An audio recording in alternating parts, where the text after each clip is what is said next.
You're listening to Over the Bull, where we cut through marketing noise. Here's your host, Ken Carroll. We fired a client. That's right. In our very first episode, we're going to talk about letting a client go and why we did it, along with what you can learn from it. Hi, my name's Ken, and welcome to the very first episode of Over the Bull. Now, there's a funny thing about agencies. We want every business to think that we know everything to do in every situation. Now, the truth is, every business is different and every situation is different. And along with it comes growth, learning, making adjustments, changing, and yes, even sometimes doing things like firing a client. So who is this client and why did we let him go? Now, this particular client, he's a plumber. He has several people that work with him, and he has a great brand. Now, when I say branding, his logos, his slogans, his color usage, everything is brilliant. Now, we didn't create any of this, but we do recognize good work when it does happen. And he has some really good work. And we knew that if we could just work with the brand a little bit, we could make great progress for the business. And he needed a lot of help. When he first came on board and we started looking at his business, everything was broken. Everything from the way he tracked phone calls to the way he marketed to his website, even down to the actual web address that he used, which caused a lot of confusion. And so we had to start digging deep in order to make progress with this client.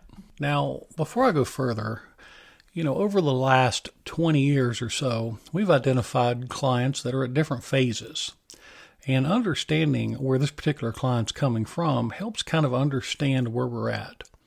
So typically the first phase of any business is this kind of stage of innocence, where they're sold things, or worse yet, they have a punch list, such as I need a website, I need a business card, I need different things. And then they also start having these fantasy expectations. Now, this is no fault of their own, because a lot of the services that are offered today really are oversimplified and sensationalistic, such as the do-it-yourself website builders, or even agencies that say they can launch ads and start promoting. And then they imply the fact that they're going to get a lot more out of those ads than they initially would, and really kind of minimize the amount of work that has to go into it. Now, once someone goes into this innocent phase, they often get taken advantage of. There's really no nice way to say that. And oftentimes, those businesses will come out on the other side, and they may be jaded. Now, when they're jaded, they're angry or skeptical, and especially since the fantasy didn't come true. They figured they'd put a little bit of money in it, have a website, get an email address, and when they did a little bit of marketing, the business would just come flowing in. And it usually doesn't happen. And in reality, it usually doesn't happen that way. Then what happens is some of those people go into what I call the Ponce de Leon phase. Now, Ponce de Leon was the guy who was looking for the fountain of youth. Since their perceptions of what should happen did not happen, typically the business may move into a situation where they start experimenting by hiring different people, moving around, or looking for that magic bullet that maybe somebody else is using and they're not. And so now this puts them on a journey that is basically directionless, and they become really low-hanging fruit for the clever sales company that comes to them and says they specialize in a certain market or offer a certain service that sounds really good. Now, one of the big buzzwords today, obviously, is artificial intelligence. I can't tell you how many of these services come in with that sales pitch, which seemed really attractive to businesses. Now, the next thing that leads to is inconsistency. Now, I don't mean they don't fund it. I don't mean the business isn't paying for stuff. If a business isn't willing to commit a consistent budget, then they're kind of dead in the water to begin with. But some of these businesses still commit a budget, but yet they still are not getting what they want, and so they switch. Now, when they switch to other people or other services, they kind of reboot that service. And when they reboot it, they start back at square one. Now, it's obvious sometimes you have to. There's too many of these sales pitches, and the terminology is so, technical, and people use sensationalism to get you on board when in reality they have no business of doing it. And so it's a tricky spot to be, when you're switching and moving from service to service or looking for that all-elusive magic bullet. Now, this typically leads to the next phase, and that is either they go out of business, they run out of money, and the closer they get to running out of money, the more they need the expectation met. And so what I mean by that is, they switch service, and then they're down to their last credit card, and then they're hoping that they can hire somebody that's going to be able to, pull that fourth quarter Hail Mary pass and keep their business afloat. The other thing is they give up on internet marketing, they try other things, and they don't have high expectations of the internet. And some, of course, find a good service. Now, of course, some find good services early on, some find them later. But we often find today when someone comes to us, we have to get very grounded and very real with what the internet is. And so when they come to us, it's really one of those situations where we say, okay, here are the facts when it comes to the internet, and they're ready for that kind of sober approach and that grounded approach, which in some ways makes our life easier because we sell them reality. And when you sell reality, it makes for a more solid relationship. Now, this particular client, he came to us in the jaded phase. He was angry and skeptical, and he was also confused, and he was very scattered in everything that he had done. So like the perfect storm. But, we face this sometimes, and it's very normal when we start talking with a business for them to do things like share ideas and concepts or question what we do or things like that. And so we kind of go through this phase of orienting a client to where they can have the proper expectation and we can start working toward achieving real goals. Now, one of the things that was unique about this particular customer was he never outgrew the skeptical phase. As a matter of fact, when he started out with us, there were some questions that he would ask, and those questions were normal. They were very, inquisitive and things like that, and we'd offer education. But for some reason, the more that we offered the education, the more he almost took a liberty of being more aggressive toward us. Now, what fueled the aggressiveness for this particular customer was several items. Now, you can learn a lot from these items, and I'm sure you faced some of these items already. Now, the first approach, one thing that just threw this guy off was what I would call the Good Samaritan. Now, the Good Samaritan, what that would be is someone who sends an email. So he'd get an email in his inbox. And in this email, it would say something like, hello, I ran across your website and I saw some errors on your website.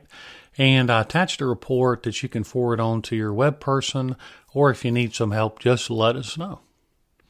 Now, this Good Samaritan or Lone Ranger approach was something he would look at, and he'd take a look at that report, and then he would send it to us. And like I said, early on in the game, we would, kind of write back and say, okay, this is what's happening, and this is why this hasn't happened yet, and those kind of things. But then later, it just started getting more and more aggressive, for lack of a better word. I can't tell you how many times, he would contact me via text or via phone call, and he would demand that I jump into a Zoom session because he went to a trade show or received one of these email reports talking about something that we had missed or some things we had missed. So, obviously, as an agency with a full schedule, we couldn't just stop. But usually I would try to prioritize it and get in the meeting within an hour or so. So I'd jump into the meeting and he would, proceed to, be very short. It'd always be very short text messages or very short phone calls demanding that we jump into a Zoom session. and get into it. And then he would proceed to just question us but the problem was he wasn't really technically savvy, and he was just kind of repeating the sales pitch and then interpreting the data based upon the sales pitch, but it was inaccurate. And there's a big problem with this whole report, but there's actually a lot of problems with this. But what it ultimately did was it just created this cycle. Now, the cycle is, we have to account for our time. And eventually we started looking at the clock and realizing, we're spending a lot of time just going back and forth and prioritizing, which is hurting our relationship with other clients or is making us have to work late. So we're making some really tough decisions. But let's really analyze what this report does. Let's look at the Good Samaritan. So actually this predicates on probably back as far as Edward Bernays, which is one of the earliest of the influencers of, modern marketing today. And, then it kind of goes down and you can see this kind of approach in the Hare Krishnas at the airports in different ways. But basically, the number one thing that it does is it's giving you something, and by nature, you want to respond. Now, human nature is to respond to certain things like that, and that's exactly what the Hare Krishnas would do. Give a flower or something like that, and then ask for a donation, and the person would feel obligated to give money. You see, it's this thing that they're taking advantage of. But let's really analyze this. The first thing that I want to point out is they're sending an unsolicited spammy style email. Now, sometimes it'll say RE : and have a subject, which would imply that you've already written them, so you got a level of deception. And then sometimes in the body of the copy, they have your name. Now, for me, and I get spam stuff all the time, people wanting to sell us wholesale services, white label services, overseas services, you name it, promising everything. Now, here's the thing. When I get an email like that, the first thing that I do is block it. The reason I do is because they're intruding on my time. They're kind of sneaking the way in. They don't respect my time, effort, and energy. And by not respecting my time, they're costing me time even to block them. And I find that offensive. And so you have to come up with the idea, do you want to waste a tenth? If you spend an hour a day or 30 minutes a day, you work a 10-hour day. If it's an hour, you've lost a tenth of your time you're putting into these spammy things you're looking through and reading. Is it really worth that time, effort, and energy? But hold on a minute. They sent that report, and that report looks like they put a lot of time into that, and it looks very technical, and it looks good. So what do we do with that report? Now, as an agency, I can tell you that I can run you a report on competitor Google ads. I can run one on search engine optimization. I can run one on a lot of different areas within your business. And it only takes me about 3 minutes. That's right, 3 minutes. And that includes putting my logo, my branding, and even your logo in it. Now, agencies, we have the ability to use these tools. Even looking at your Google My Business, within a 7-mile radius, those just take a few seconds. So the idea is that report, let's say, for example, I wanted to try a marketing strategy. I could hire somebody that doesn't know anything about marketing, and I can tell them to push a button and they could generate a report. Then I can give them a canned script, and then I can tell them to send that script and attach a report. They don't know anything. Now, I've lost about 3 minutes of that person's time to have them do that. So if I have them do that around the clock, well, there they go. And that's my marketing strategy. So what does that tell you about the business? That tells you that they can't market ethically. See, this is huge. This is why you block them. Because if they can't market themselves ethically, how in the world are they going to market you ethically? They can't. They're already showing you right out of the gate they don't have the capability to market. And if they did, they would market their own business ethically. Now, even at that, those reports usually are pretty good if they're running them from the right places. But they're they're actually useless. Now, let me describe this a little bit to you. Now, this is assuming you have a good person working with your company to grow it. Now, there are a lot of used car salesmen in our world, and there's a lot of them who don't know what they're doing. But let's just assume for the minute you've got the right guy, and they give you a report. You look at the report and you see all the things that are wrong. Now, the reality is that I could look at any website virtually on the planet and find something wrong with it. I could probably find a lot of things wrong with it. Now, the right or wrong thing isn't really the issue. The more important issue is what's planned and when is it planned to be accomplished. So you're not paying someone an infinite amount of time with an infinite amount of resources to have your work done. And if they're taking on a web project that's already in disarray, it's going to take a while to get that thing lined up. And so that report, although it's accurate, it doesn't take in consideration how that agency is going to take care of that elephant and clean up that website. And so the idea is, what's the strategy to get things cleaned up? It's not just the fact that something's broken. Is it in the works? Is it going to be worked on? And when is it going to be worked on? Now, those reports don't tell you that. And here's the thing. The person who made that report, even if they're fully competent, doesn't know where your marketing is at, what's being worked on, what's being adjusted. For example, as I mentioned, this particular plumber, his web address was horrible, absolutely horrible. It sounded like an IT company or something. So those reports would often address an old web address or an old something or another that we've already handled and we're in the process of managing. So you can see those reports out of context are really no good. Now, what happened with this particular client with the Good Samaritan scenario was that, a long time into the program. Now, this is even after we're running paid ads and we're getting phone calls at such a low rate that his independent coach would call us up and want to know more about it because he didn't believe we were converting phone calls at that low of a rate with the paid ads. So that's pretty phenomenal, especially in the plumbing industry. But he would call us up or call me up or text me and demand that I jump into a meeting.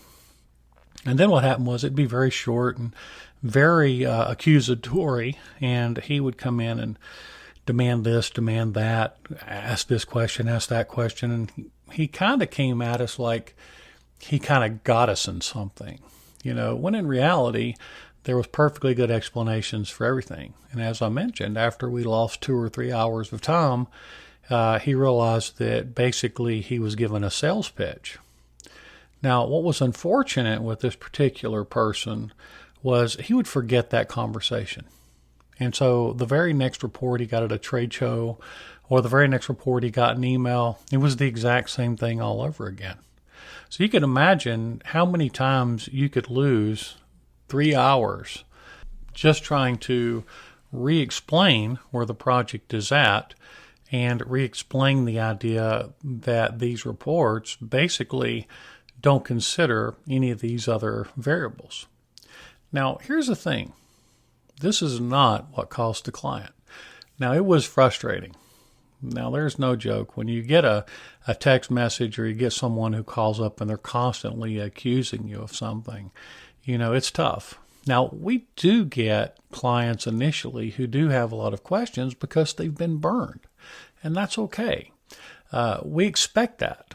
But when it continues for months and months and months and months, and they're continually being that susceptible to basically simple sales pitches, it makes it very difficult to work for that client. But guess what? This is not what cost the client or costed us to have to make a tough decision of letting the client go. So what else was going on? Now, there was something that he was doing good. Matter of fact, I would say probably pretty good. So what that is as we start working on his marketing, his SEO services, his paid advertising, his social media, all those kind of things, he would bring to the table some new ideas. Now, what I mean by that are different ways that plumbers are marketing in the industry with niche-based services. So let me give you an idea. A company comes to him and they say, we have a website or we have a program in which we can help promote your plumbing business in your area. And what we would do is typically look at it once he brought it to us and make a determination. And we would say, okay, this is interesting. Now, he'd come to us overly excited typically because, again, he was very susceptible to sensationalistic sales pitches. And he'd bring it to us, and what we would do is typically look at it. And in a lot of those cases, especially in modern times, the businesses didn't check out. Now, they looked reputable and they sounded good, but they were very green businesses that really couldn't provide what they claimed to be able to give. And so those would be excluded pretty quickly.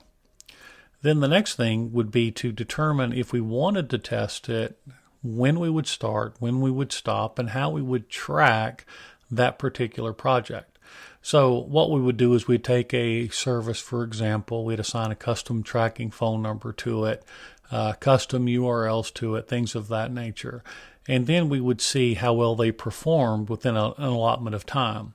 And then if they proved to be good, then great. And if they didn't, then we would disregard them. Now, here's what's funny about the plumbing industry.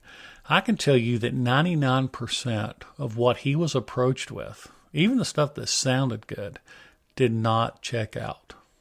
I find that really interesting because in today's world, there's so many people who are trying to offer marketing or creative services, and it looks like they really don't have any business offering those services. And so a lot of times it would just be very time consuming to go in there and set up the test and then stop the test. But here's the thing. He did good by this.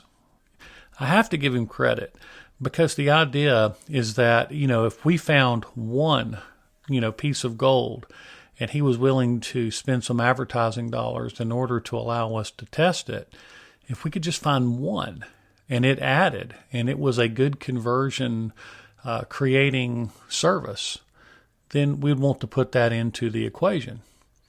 Now, none of them really checked out. Now, I can even tell you some of the games. For example, he called me up one time and he was really excited about signing back up with an email service he used years ago. And they gave him a report, and he said that the emails that this plumbing-based email company would send out equated to it was a crazy number, like 20 or 30% converted into new sales for his business. So he called me up and he told me about that, and I thought, wow, okay. I said, that's really interesting. Now, we work with a lot of people, and we're partners with Constant Contact and some other guys, and been doing email marketing for a long time. And so for someone to tell me that's converting at that high of a rate, it doesn't. It usually does not do that.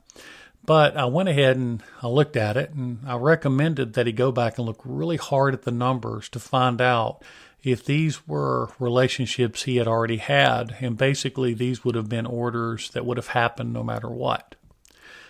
He came back about 2 weeks later, and he said, he goes, none of that worked out. He says it turns out the number was less than 0.5% or something. So he wasn't going to invest in it. But if he went based upon their report, he would have honestly believed that email service was generating 20 or 30% of new sales for his business. You've got to be careful with these reports and these services. So that's the big lesson. The other big lesson is, yes, if you can afford to test different services, then it's a great thing.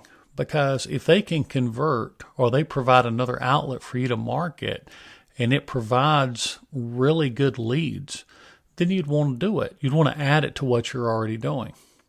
So the equation is something like this.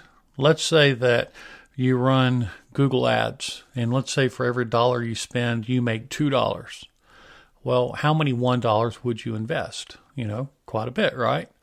Well, let's say you've got another service that you found, and let's say this other service gives you $1.75 for every dollar you sent. Well, would you do that too? Now, you see, at some point, you'd say, well, I want to do more in Google Ads, but at some point, you're going to hit a critical mass. And so you want to go ahead and distribute, and you want to do as much as you can where it equals profitability for your company. And so that's part of what you do by kind of diversifying your advertising. Now, here's a free tip.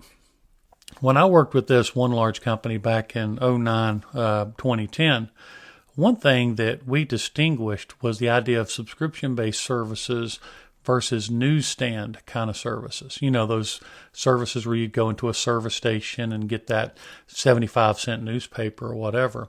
And what we found out in a lot of cases, subscription-based advertising has a limited shelf life, meaning we would advertise 3 months out of the year versus newsstand where we'd advertise pretty much year-round minus a few little points.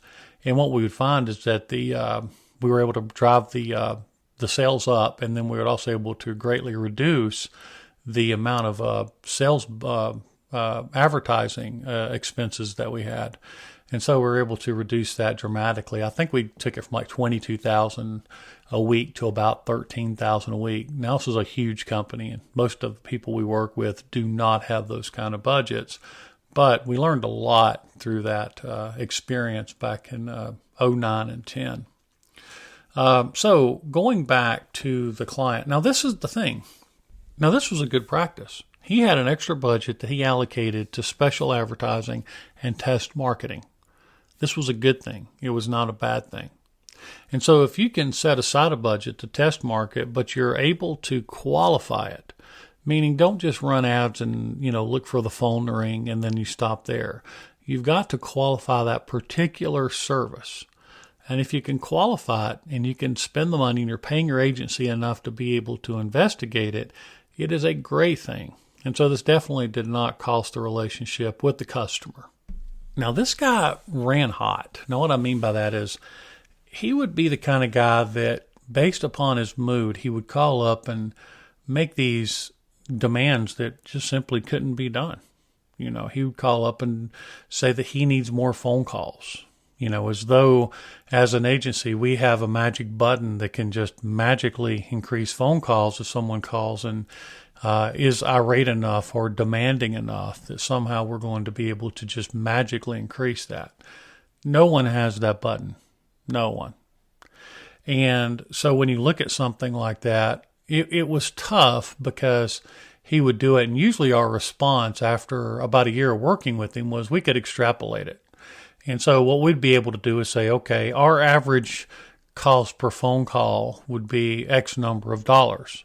And so if you want to increase and get 10 more phone calls based on historic data, you need to increase your budget by this amount. So we're able to give him like analytical data. Now, what was unusual about that was he never took us up on it. He would always say he wanted to do it, but then he would go away and never do it, which was kind of odd. It was almost like he was trying to project his frustration or his fear about business or something onto us and thought that maybe if he called us up and just complained enough that somehow we would have some magic answer. So the big lesson there is there are no magic answers. And oftentimes if you call and kind of overstep your bounds with your agency, what'll happen a lot of times, because agencies are also people pleasers, is they may knee-jerk and make big moves in your marketing, and that could actually mess up the algorithm in places like Google. Now, if that happens, it'll actually set you back. But if you create that fear within the agency, that's very possible that they do something like that. And so the idea is that when you do marketing, it's a lot of methodical movement over a period of time. A lot of times, when you talk to Google reps, a lot of them will call us up or, we'll talk with them and they'll say, okay, when you make these moves, you want to wait a little bit of time, let the algorithm catch up to it, and let's see what happens. Now, this is true with making budget adjustments or creative adjustments or technical adjustments or campaign adjustments. There's a ton of adjustments you could do. But making too many adjustments at the same time is the equivalent of making too many adjustments on a stock car at the same time. When you watch a stock car race, they make these little minor adjustments, let the car run, and then they make another adjustment. Now, only in crazy situations do they make big adjustments. And when they do, they know they're taking a chance. Well, it's kind of the same thing with marketing. Now, truth be known, he was pushing it on the way that he conducted himself with us. Not only with his irateness, but also what you'd find is, in addition to this hot, cold, happy, angry kind of mentality that he had, he was constantly late for scheduled meetings we had with him to go over data. Not only that, but he would constantly stay later. And there was no easy way to kind of urge him to end the meeting.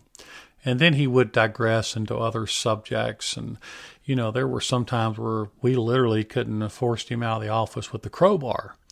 And that's pretty difficult for an agency too, because we do want to please a client, but then having to create those boundaries and then have them ignore those boundaries was extremely difficult.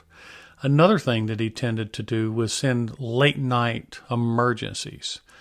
So you could imagine getting a late night message saying that there was something urgent, and it was not urgent at all. It was just something that he would want to talk about late at night, when he was traveling or his wind down time or whatever.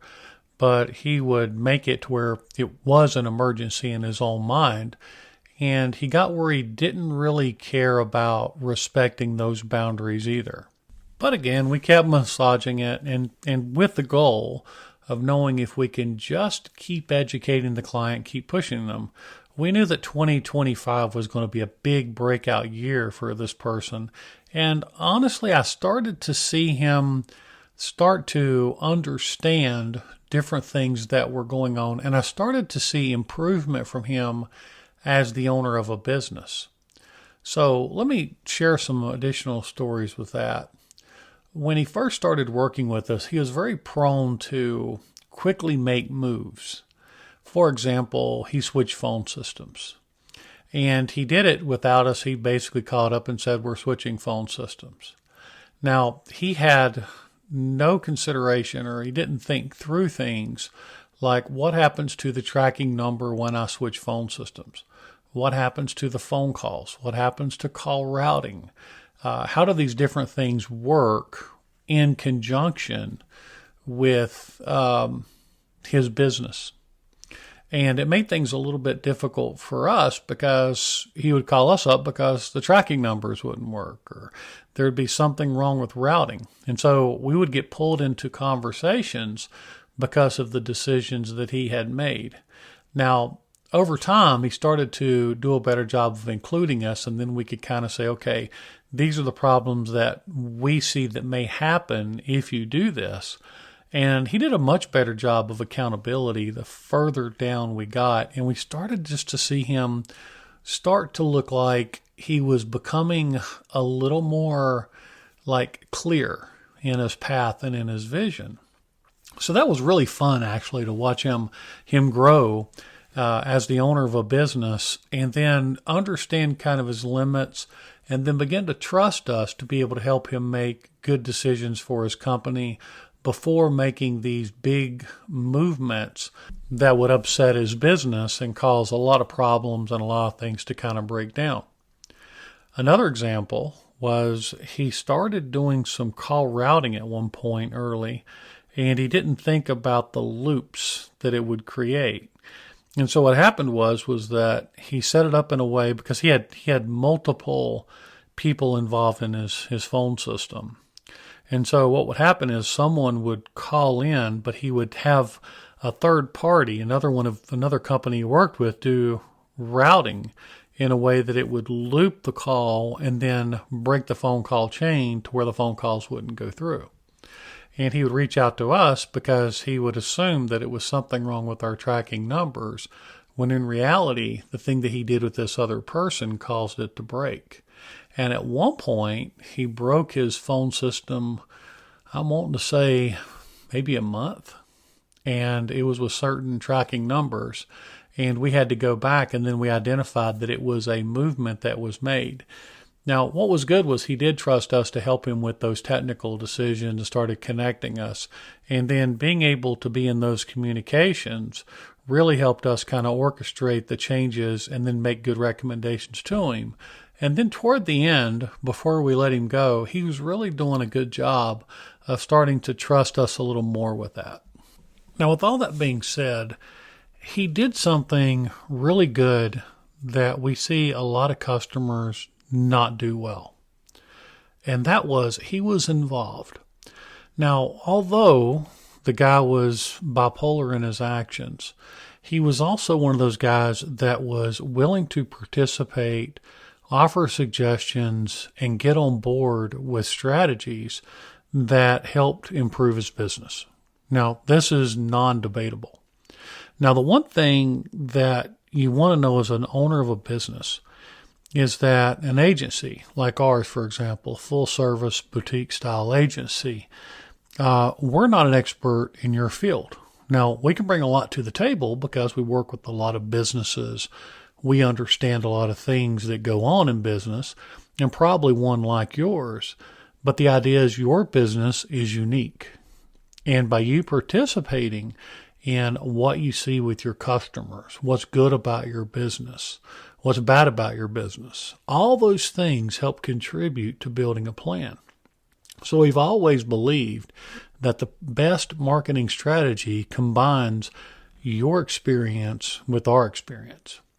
Now, a lot of agencies don't want this, and I'll tell you why they don't want it. It's not because it's not effective. It's because it's time consuming. So the idea is that if a website is built or a marketing strategy is created or social media is planned, your involvement in that, every minute that you take is a minute that that agency could be doing something else. Now, so there is a push-pull here. And the idea is that you want to be able to participate in your business and be able to offer information. So his contributions to the marketing strategy, which drove the cost of phone calls down, along with his willingness to be able to fund the marketing strategies well, contributed to his success that he had while he was with us.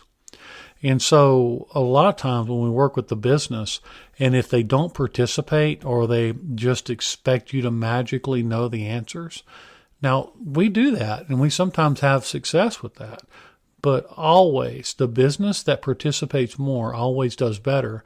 And at our particular agency, we like that. And the reason we like it is because usually the businesses grow, and then they trust us to do more, and then we grow with them. And then that's just a nice symbiotic relationship. So if you're working with an agency and you see they're resistant to your input, that's actually a bad sign. And so part of what kept us working with this client was the fact that he was hungry to be a part of things.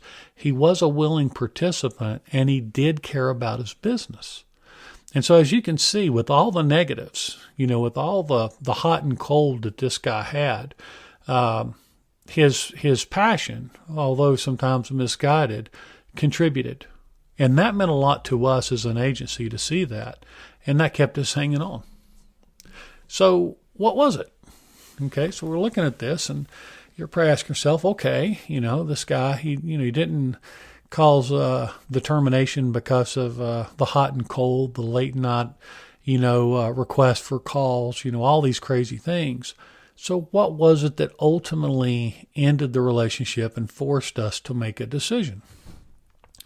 Well, it came down to non-payment. It turns out he got behind on his payments, and he turned us into a collections agency. Now, part of what he did, and again, he was kind of scattered, so it's hard to tell if this was intentional or unintentional. But even at that, what we found out was that, and we were willing to work with him. 100% willing to work with him on payments because we thought this was a breakout year.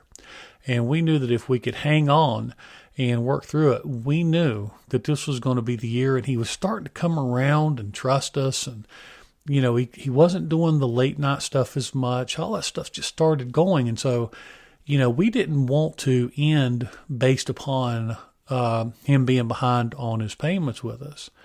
But where it got tricky was we saw the same trends in his ability to try to settle the situation.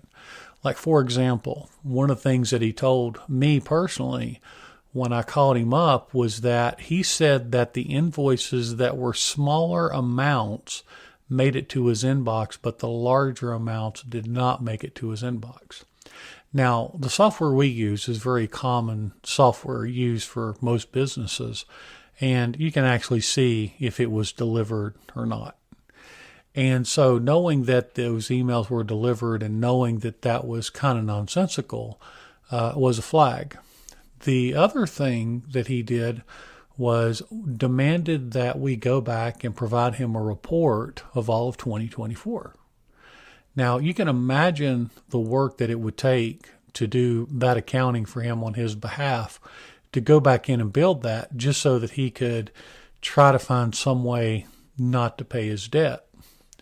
And so by putting us through that extra work and by doing these extra things, it just created a sense that there was, he was trying not to pay his bill. And that ultimately is what cost us the relationship. We figured that in culmination with everything else, it wasn't worth it. And we figured that we had gotten him into a good spot. Now, if I can conclude this particular part, one of the tough parts was even determining the termination agreement. Because, ultimately we said, hey, we just don't think this is a real good fit. We don't think we're going to be able to help you moving forward. And typically, like I said, this has probably only happened to us maybe 6 or 7 times since 2006. When we created a termination agreement and we talk that over with the client, we normally send out to set the proper expectation, because we want the client to leave happy with everything they want to leave with, and we want to do something that's reasonable, and we want to clearly define it to where we can meet the expectation. And even creating, now when we do that, I can probably tell you that I've had to create those, like I said, a handful of times, and normally it'll go through one revision. This particular person put us through about 13 hours of revisions. And so that kind of solidified the fact that he just was no longer a good fit for us. And so we do wish him the best. We do hope that he's successful in his ventures and that he does proceed in the right direction and he does learn from what we're doing. Now, the unfortunate part is, prior to doing the podcast, I wanted to go look and see what kind of moves he had made just by running some analytical tools. And unfortunately, he did start making some bad decisions.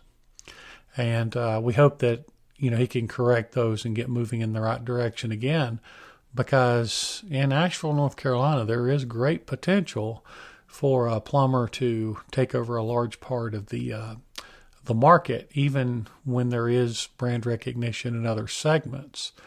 So there you go. Hopefully that helps you out. And there's the case of the client that we had to let go. And next week, we're going to approach another story that crosses our agency, and hopefully that'll help you out too. Thank you so much for listening in to the first episode of Over the Bull. We hope it's beneficial to you. We hope you learn from it, and stay away from those unsolicited spammers. Thanks for tuning in to Over the Bull, brought to you by Integris Design, a full-service design and marketing agency out of Asheville, North Carolina. Until next time.